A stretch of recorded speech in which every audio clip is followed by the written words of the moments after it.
Hi guys, sorry for a longer break. I have been trying to start making this video for like 2 weeks now.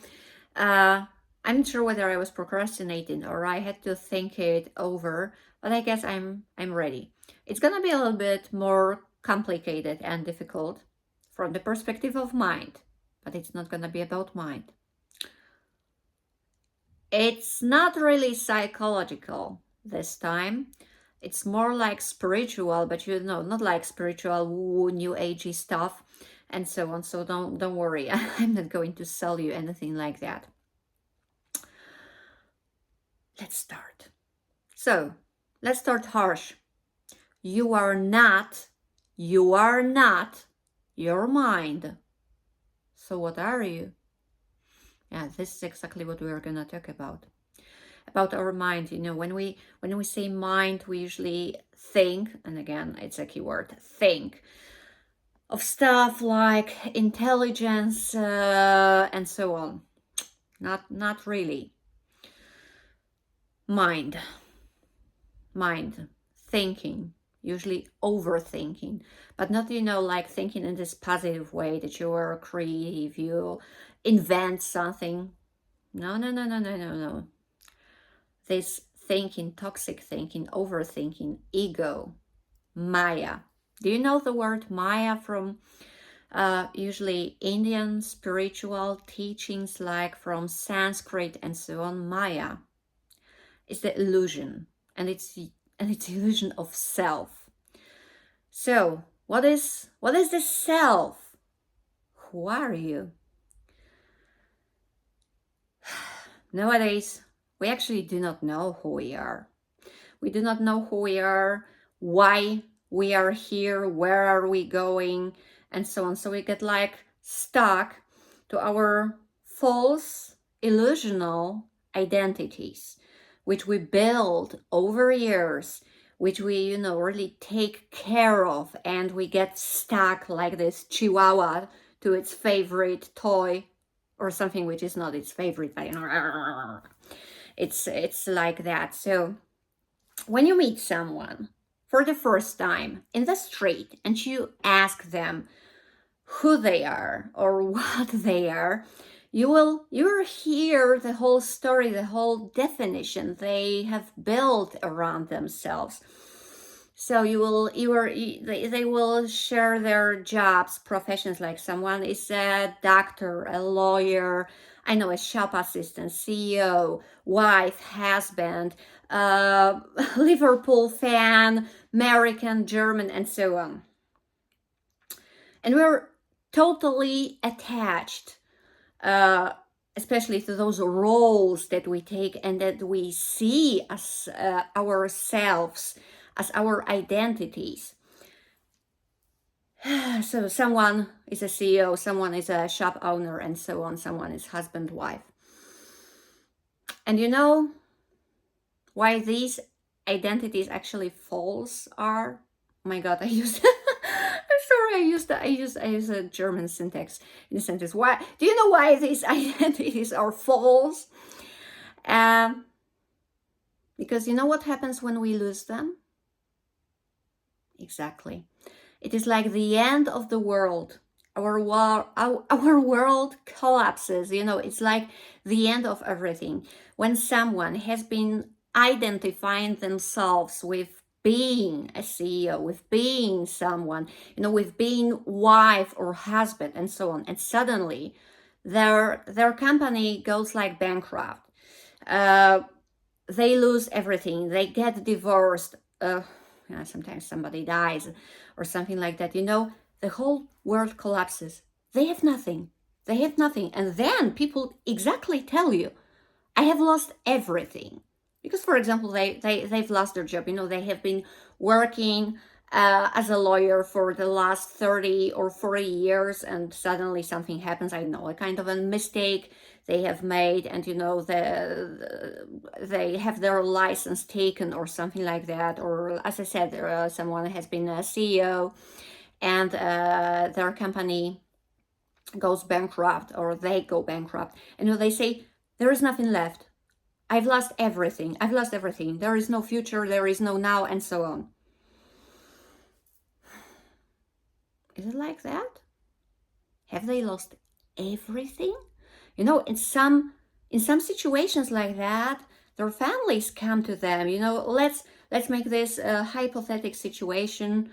Okay, I don't want to. I don't want to be sexist, so I will reverse the roles that probably most of you immediately have in their heads. So let's say that it was a woman who has been that CEO, and you know she has devoted all her life to her business and so on. Her company goes bankrupt, collapses, and so on, and she sits there crying that she has lost everything and that there is nothing. And there comes her husband, and he like asks her, "Have you lost everything? How about us?" And he shows, you know, like himself and their kids and so on. And she's still in that hamster wheel, in that, you know, vicious circle. And she says, "No, I've lost everything." No, you haven't lost everything.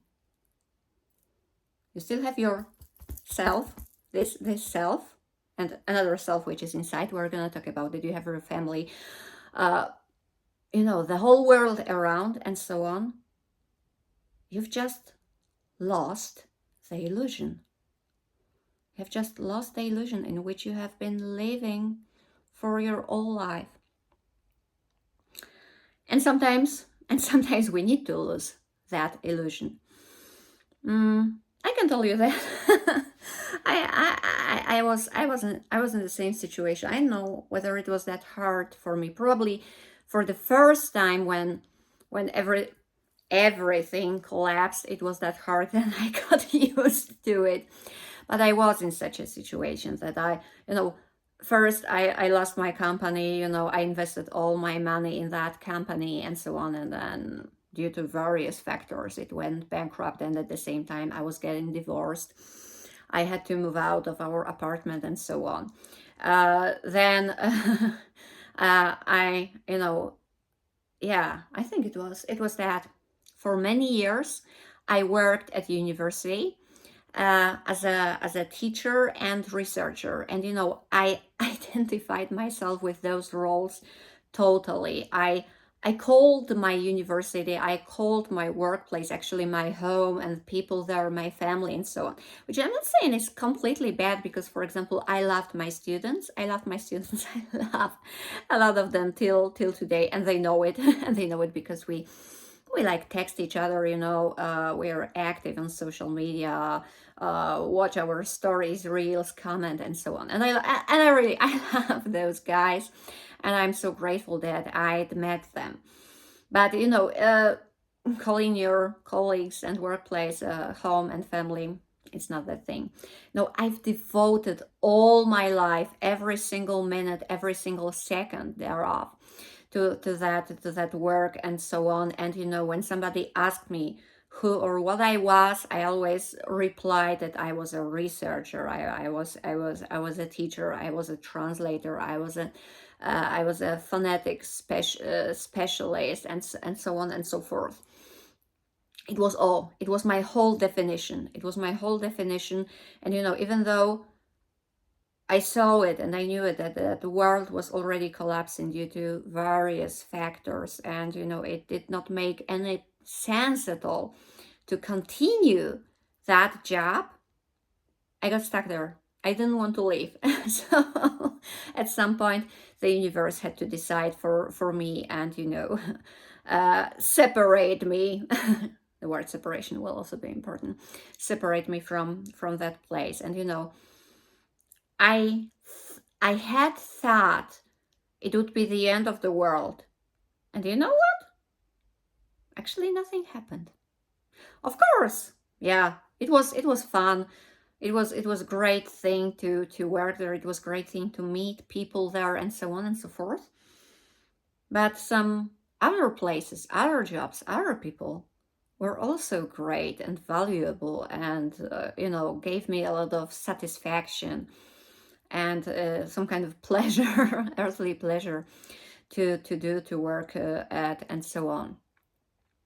So sometimes, sorry, I took a few notes. I don't do it normally, but it was especially Monica who taught me to do that.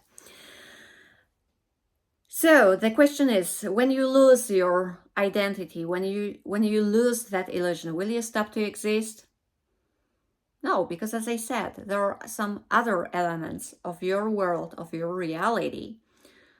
But the point is that you are not actually that doctor, that wife, football fan, basketball fan, or anything. You are what is inside. The core, it depends on the country, background, cultural background, and the system you grew up in. But some call it soul. Buddha called it anatta. And actually, it's the pure consciousness. And consciousness is energy. You are energy. You are consciousness. You are that thing inside. And it's not only religious or para-spiritual woo, what I'm saying. It's just pure physics. Learn a few laws of physics and you will know that energy never disappears. It only changes the form. So you are pure energy.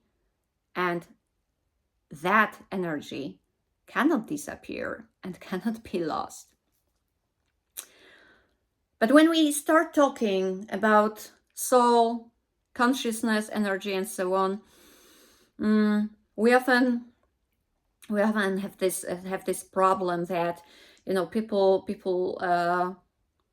kind of connected with various religions, rituals, and so on. And frankly speaking, probably all, if not all, I guess most religions, they have turned into kind of rituals without feeling it, without understanding, this deep understanding. So when we have religion, false spirituality or spiritualism, rituals, and so on, it leads to another false identity. Because people again, I identify with that, so they push I'm Christian, I'm Jewish, I'm Muslim, and so on, and they build another identity around it. And we know what is the risk here. It happened before, and unfortunately it happens still. We have another conflict, we have another separation, we have more fighting, more hate, more wars, because it's another duality. And this is what I was also heading to, because our mind, ego, false identity, overthinking, it's all duality. It's all duality, and duality is actually very, very wrong, very false. Because duality is, another word for duality is separation. And it's gonna be a hint for those of you who happen to be on their twin flame journeys. You hear the word separation. Separation is not a relationship status, unfortunately. It's the mind. So separation, duality. What do we mean? We, them. We, them. We Christians, they are Muslims, or other way around. I don't know. Manchester United fans, Liverpool fans. We, them. American, British, German, French. Somebody. I don't want to mention other nationalities that are in official conflicts now, but you can think of some wars that are actually going on, where hundreds of thousands of people are killed, or I know how many daily, probably thousands of people daily are killed or starved, because it's we and them, we and them. We have this hate, we have this fight, and people build their identity around this me or we sometimes, but it's still with them. So it's still this separation, it's still this duality, and it's always we are right, they are wrong. we are better, they are worse. It goes even, to that false spirituality or false spiritualism. We are spiritual. Oh, we have something, and they do not, and they are wrong, and so on. And the point is that all those false identities, all those illusions, dualities, separation, and so on, it's first thing is overthinking. It's really overthinking, but it's also still doing, like doing, performing those rituals. It's not living them, it's not being, it's not feeling, it's doing. Yes, it's doing. And and the point is that we shouldn't be doing, we should primarily be being. I know the construct sounds weird, especially for those of you who are maybe who aren't linguists. Anyway, ego, thinking, doing, this overthinking, mind. It's like we want more power. We strive to achieve, to attain even more and more and more. And our ego is, like getting bigger and bigger and swirling in this hamster wheel and so on. It's hard. It's hard, and it's so false, and it's so shallow. It's shallow. It's only the surface. And the real spirituality or spiritualism is not the surface, especially people who do not really integrate it, who do not feel it. I don't want to say understand, because understand is also connected kind of with thinking and mind, and I like to avoid it. So, people who get stuck in those false identities, they want to show it always. Is so they show it. Of course, you have some kind of I don't know, football fans t-shirts or soccer fans t-shirts and so on. But it's also that false spiritualism or spirituality where people start wearing weird things. Of course, I also have my pendants and so on, but just a few pendants. And by the way, my t-shirt has just a print with the word hexa, which is actually a word from my native language, this language of minority. It's Silesian. It means a witch. Okay, so I know what they're saying, that I'm a witch is the best thing today. Anyway, some people who pretend to be that spiritual or something, they look like weirdos, and they start wearing stupid things and so on. And judging is another mind thing. Judging is again this me, you, we, them. We judge people, and they look at someone and they say, oh, this person cannot be spiritual, look what they look like. Come on, guys. I am highly spiritual. I'm sorry to say it. I am highly spiritual. I have been like meditating and learning all my entire life. And basically, okay, now I have my mild makeup and so on, but I am goth. So when people see someone who is goth, I have my dark makeup, black clothes, and so on. The people are like, oh my God, this cannot be a good person, and certainly she's not spiritual, because I'm a goth. Oh, come on. So let's get back to the topic. So how can you get rid of that false identity, that world of illusions, the Maya? You need to be reborn. And in order to be reborn, you basically need to die. And I'm not saying that, killing people is fine. This is one of the worst things that happen. But you have to die. Your old self has to die. So as I said, it's like losing that old identity. If you're not able to get rid of it yourself, I'm sorry, I need to sit in other position. I'm sitting on the floor because it's more comfortable. You need to lose that old identity. So maybe your company needs to go bankrupt. If you were in a toxic relationship, it also has to collapse. You have to lose it all and start all over again, concentrating on the things that are important. And yeah, I've given you enough examples, because I was thinking about giving more, but that's, or no, I will give you one more.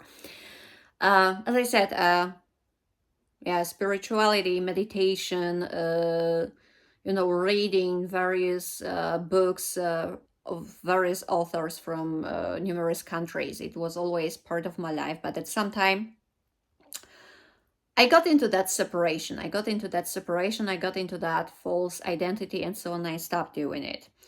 And literally, the universe, the whole energy decided for myself that I had to change it. And again, a few years ago, I already mentioned it in some of my videos, I lost everything at once. So it was like losing my job, losing my partner. Okay, not losing my partner, he did not die, he just he just dumped me. He finished our relationship after some years, and I had to find a new home, and so on and so forth. So basically, in each aspect of my life, there was that end, and I had to start all over again. And it pushed me to get back to psychology, kind of a therapy, healing, self work, self development, meditation, and everything. And yeah, it was the best. It was the best solution, actually. So, let's get back to our ego and mind, because I started this video. Oh my god, I will have to divide it into two, because it's gonna be too long. Okay, we'll manage. um Ego, mind, thinking, overthinking. you know Nowadays, I think that more and more of us overthink and think too much all the time, because we cannot like switch off. uh, there are too many things, activities, tasks, and so on that we have, that we cannot take a break. And at the beginning we called it multitasking, but it's not really multitasking. People are on their way to work, and they are already thinking about something, or they're at work and at the same time thinking what they have to do at home, thinking about their chores, about paying taxes, about groceries they have to do, about their kids, and so on and so forth. So you never have this break that you can concentrate on what you are doing now, or you can switch completely off. I know that switching completely off and this kind of meditation is probably very difficult for most of us. But it's this constant overthinking. You're on the bus, and you do not like, I don't know, look out of the window, uh just observing, watching the world around, but you're still thinking, I need to do this, I need to do that. And it's one thing that we know, think about things that we have to do, but we also replay in our thoughts, in our minds, everything that happened, usually negative things. Let's say the truth here. Yes, we rarely think, oh my god, it was such a wonderful day, and my colleague was so kind, and she said that my dress is so beautiful. Okay, sometimes it happens, but usually we're like, oh, somebody criticized me, I screwed it up, I forgot that email, my boss yelled at me, and so on. And we replay over and over and over and over again, and we're just like toxifying ourselves, our minds, our thoughts, our bodies, our whole existence. And these are, endless patterns. It's obsessive overthinking, or some kind of desires, that can never be fulfilled, because even if we reach something, we think of further goals, and it's not enough, not enough, not enough, because even if we earn a lot of money and have a new car and a new mansion and so on, we think, okay, but that guy has more, and so on and so forth. And thus, we are always exhausted. We're always exhausted. We're always tired, and there is also a lot of suffering. And people get stuck in this vicious circle, and they forget that there is a way out. People say, no, there is no way out. I'm so stressed. I'm so overworked. There are so many bad things happening, and and so many bad things that are going to happen, and so on. And yeah, what is the point? Switch off. Switch off. Of course, it's easier said than done, but it's still possible. And what we really need is to get connected with this inner peace, inner source, and inner world. And we say, no, it's not possible because we have our charts, we have our identities, we have our masks, and so on. Exactly. These are the masks and roles we wear. We wear them like clothes. But the point is, you can take off those clothes. You can take off those clothes. And it's not like that it's meant to be, and it has always been like that. Not only that overthinking, but also those identities, this duality, me and you, us and them, and so on. Think of those youngest creatures that we meet. No matter if these are kids, okay, kids, usually toddlers are the best the best example. Toddlers or little kittens or puppies or ducklings and so on. Those young creatures, those young beings, they are so innocent and pure and good by nature. They all smile at you and approach you, full of faith, full of happiness, with the smiles on their faces where they have one or two teeth or something like that. What happens? Then they get programmed. Then they get trained. Then they start wearing their masks and roles and so on. And we push them from the very beginning, telling them how they should behave, what they should think, and so on. Oh, I haven't been planning about saying it, but I'm gonna say it anyway. When you have little kids, when you have toddlers, still kids, a little bit older and so on a playground, from various backgrounds with different skin colors, sometimes speaking even various languages, they on the language level, they do not even understand each other. They still play with each other. They play with each other, they find some means of communication, they are willing to play with another, one with another, and so on. As long as they don't start understanding what the adults are saying, and they do not start listening to those adults, or those adults do not teach them and not tell them, do not play with that guy because or with that boy, with that girl, because they have another skin color, or they are from another religion, or something like that. As long as you don't tell kids that they shouldn't be doing like that someone is different, they see no damn difference. They see no damn difference. Trust me.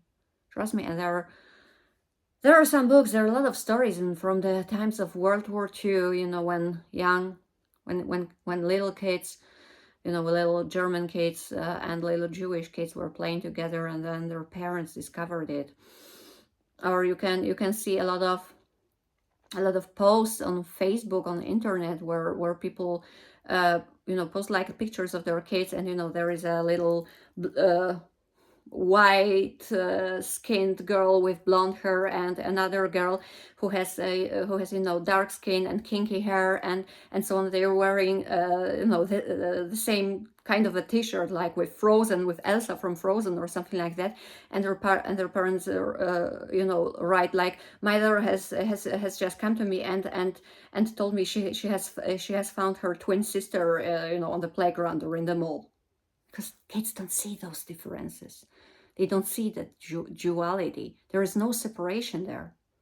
It comes later. Okay, so when we already kind of awaken, when we try to take off those clothes, take off those illusions of false identity, false reality, false spirituality, or anything, Let's get rid of that duality and mind and overthinking. So let's call it being awakened, because it is being awakened, actually. We start seeing beyond definitions, beyond duality. It's like those little kids. We feel. I don't know how to even which verb to use here. We just integrate it. We just, I think, feel it, or we realize. Maybe it's better because it's not thinking. We realize that we are just ourselves. I am just myself. I am not my origin. I am not my nationality. I am not my political beliefs or anything like that. I am just myself. And that's the point that, creates a lot of problems when people ask me who or what I am. I'm sometimes a little bit cheeky, and I reply like, I'm myself. And they get like confused because, what are we talking about? Because it's even with those nationalities where people try to tell me who I am. Judging on my ID card, not on what I feel, how I feel, where I live, and so on. Of course, we cannot drop like totally those identities, those frames, because we still have our ID cards, we still have our jobs, and so on. But it's not something that can define us. It doesn't define us. It's still just an illusion, because you can change your job, and what, have you changed your identity completely? I have worked for so many companies and in so many different places, and with some little exceptions, I really enjoyed them. So for many years I was a researcher, I was a teacher, and so on. And now I work, a little bit differently. I work in a company that deals with corporate fashion. So yeah, some people like to highlight here, the professionalism and corporate style. The other ones say, it's still fashion. It's so fancy. It's fashion. So I I went through the whole journey, ending up in sales and key account management. And I really enjoy it. I really enjoy it. It's a great place. It's a great company. I work with fantastic people. And it gives me a lot of satisfaction, and so on. And as I said, I really like those people, but it's not my definition. I'm still myself. I'm myself there. And the point is that, as I said, most of the things we think of, again, think, mind, ego, and so on, it's just an illusion. And when I talk about illusions, it's nothing new. I hope you're familiar with Plato's cave. That story, that metaphor of Plato's cave. Plato wrote about group of people who are like, kept in the cave with their back to the entrance to that cave, and behind them there was a fire and some kind of puppets or figures and so on, and on the wall in front of them they saw only the shadows, and like in a puppet theater. And because they were not able to turn around and see the light and see the whole world, they believed that was the reality. And even when they were then freed, and it was shown to them that it was just it was just a shadow of a real world, it was just an illusion, they still did not want to believe in that other world, and they got stuck like in that cave, and they kept believing in what they were saying, like those shadows. And nowadays, all those illusions, all those false identities, these are the shadows. These are the shadows and people get stuck to them. And what is the worst thing you can show them? You can show them that it's, it's not the truth, but most of them, at least many of them, don't want to believe. They don't want, they don't want to take this truth, integrate this truth. It's like some kind of weird groups on internet. I do not want to mention them, what they believe in, and so on. You can show them science, you can show them research, you can show them books, even old books. Okay, they say no, because they are off in the internet. Okay, so show them the books from the 50s, from the 60s, or I know, even Plato, and they will be still like rejecting that. And it shows another truth. You cannot force anyone to awaken. You cannot force anyone to awaken. They need to experience something that will push them, or have this inner necessity to awaken. Okay. Oh, I'm talking. I have been talking for almost 40 minutes, so I'm thinking whether I should stop here or maybe continue a little bit. What do you think? As I said, I will have to make two parts thereof. Okay, maybe a few more minutes if you don't mind. So as I said, this separation, this illusion, this fight, us against them, me against you, and so on. It's all in our mind. And our mind, this duality, this overthinking, and so on, it's a real prison. It's a real prison. As I said, like in that Plato's cave, it's a real prison. But the weirdest thing for many is you are not in prison. Those people then later, they were allowed to leave the cave and they didn't want to. So you are not in prison. You are your prison. You are your prison, the prison of separation, the prison of identity, false identity, the prison of desires, the prison of frames, this prison of a hamster wheel. You are your own prison. And I think I will stop here, and I will continue tomorrow. So I can give you a teaser. So tomorrow I will tell you why Descartes, who said, "I think, therefore I am." He made a terrible mistake that led our whole Western civilization, to this vicious circle, to this hamster wheel, and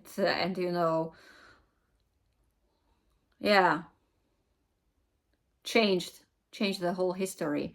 We could be now in a completely different place, if it hadn't been for Descartes and people like him. So we will talk about Descartes. We will incorporate a few truths from pop culture, like from Matrix. Do you remember the movie Matrix? The movie Matrix, a few songs by, for example, Imagine Dragons, and then spiritualism and spiritual teachers like Buddha, Gandhi, Eckhart Tolle, and a few other names. And we'll finish with Carl Gustav Jung, and we'll think, why was it a mistake to listen to Freud and not to Jung? Okay, so guys, I'm leaving you at this point. I think tomorrow I'm gonna talk for another 40 minutes, but it's extremely important. So have a good night, and we'll see each other again.